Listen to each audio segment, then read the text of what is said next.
Welcome to Draw at Home with Tupperberry Art. I'm Miss Kimberly. This month of March is National Women's History Month, so we are going to draw some famous women in the past, and today's drawing is going to be Harriet Tubman. March is Women's History Month. It honors women's contributions in all areas of life, as scientists, inventors, artists, politicians, and more. First thing we're going to start with is the outer shape of the face. So angle that line down, draw an oval at the bottom for where the chin is, and then draw a same matching curved line up. Now we need the top of the head, or the forehead. So curve that line like a rainbow, and you can connect those. I'm just going to clean up the chin a little bit. The top of the oval will be where your bottom lip is going to be. So now you can think of where the mouth is going to go, and just a little bit up from there is where we're going to put the nose. So the first line is like a curved line, and then on the side you're going to draw 2 circles. Fill those in. Those are the nostrils. You can see a lot of her nostrils. And then on each side of those you'll draw what it looks like a C, just the outside of the nose. I can just put 2 indication lines a little further apart. She has a wider nose. And then we're going to move on to the eyes. I'm going to be a little unconventional about how we're going to draw the eyes today. Start off with just drawing the line underneath the eye, the lower line, just 2 slightly curved. And then I'm drawing 2 circles on top of that. I'm actually not going to do too detailed of an eye. Inside you have your pupil, which you can color in, and I always like to leave a little white circle or spot that represents the white reflection in the eyes. If you do want to get a little more detailed with the eye, take a look at this drawing. I've got the pupil inside that I'm filling in, and then I'm still leaving the little white spot. And now around the eye you have what, if you look in, you'll see a bunch of fibers and lines. So I'll use the black on top, but underneath that's where you can add color, which can also help your drawings look like they pop.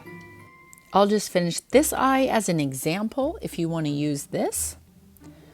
Finishing coloring the eye, adding different shades in there. You have an eyeball, and then we have to add the eyelid. Trim that down. Depending on the people's eyes, we'll either see a lot or a little. And now back to Harriet's face. Harriet lived into her early 90s, so she had big eyelids that sagged over her eyes. So make sure you draw a nice curved line cutting over top of the pupils.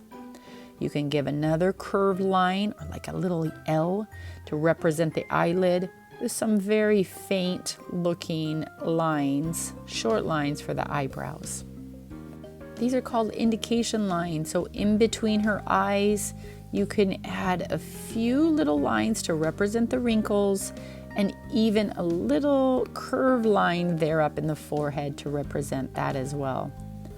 Down the sides of her nose, we've got the folds, so do 2 slightly curved lines there. As my grandma would have said, she earned every one of her wrinkles.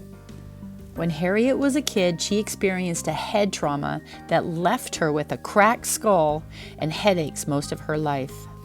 So I'm sure that would leave just a few more wrinkles on your face. Now it's time for the mouth. So the first thing we start with is the middle line. Think of it as a spread out M. Then you can draw the same approach to the top. And on the bottom, it's going to meet on the corners and then come wide to the bottom. And that's where you're going to touch that top of that oval for the chin. Once you have that in, you can erase the chin. We're going to do very simple ears that start from the middle of the eye and end at the bottom of the nose. So our line comes out, comes in toward the face, and a little bit out for your bottom earlobe. Harriet didn't always wear one, but we're going to put a headscarf on her because she has many pictures where she is seen in one.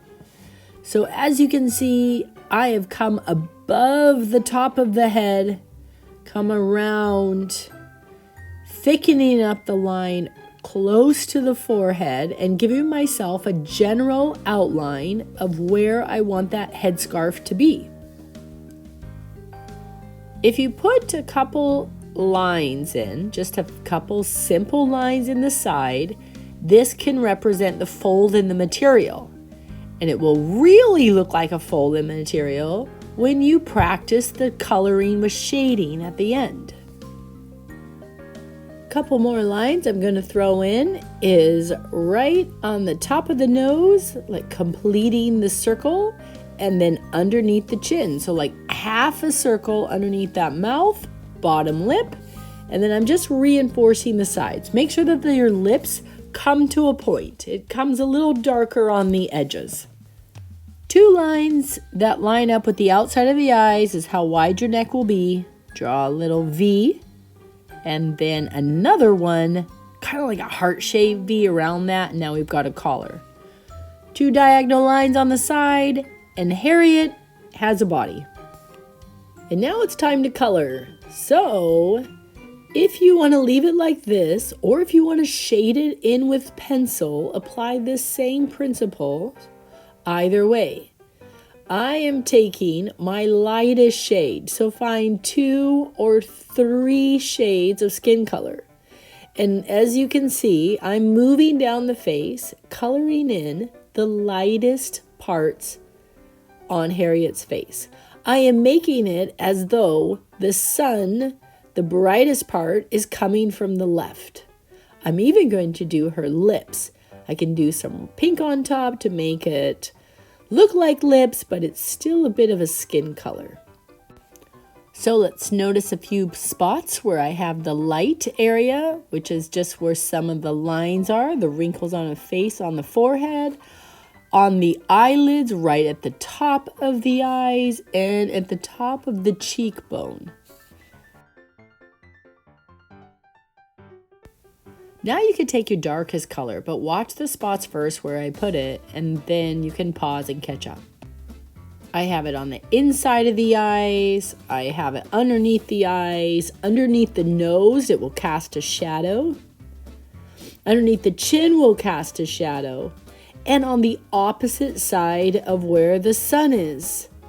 Underneath the chin, a shadow will be cast down onto there. But notice not everything is colored in because now I can take my medium color. My medium color is like the blender for the 2. So as you fill in all the last bits of that white space, remember to blend your colors on top of each other. Put it over top of the dark or the lighter color and smooth it out. Whether you're using colored pencil or marker, blend those colors on top of each other. And remember, make your light lighter and your dark darker to help your drawings pop off the page. As you finish coloring, keep that same principle of your light source coming from your left. So as you move to the headscarf and the clothes, still have that lightest part closest to the sun. I also made a last minute change here. I decided to raise her headscarf just a little bit higher, which you can always do. You can finish off the clothes. Remember to keep with that shading, add a little bit of that darker shadow coming underneath the collar. Also on the right side, the opposite side is the sun. And at the end, if you want to add a little light shade of pink over the lips and the cheeks, give Harriet a little bit more color to her face. That will look great. And that is everything. Thank you so much for watching another Draw at Home with Tupperberry Art. If you like this video, remember to give it a thumbs up, subscribe to my channel, and come back and do another drawing video with me.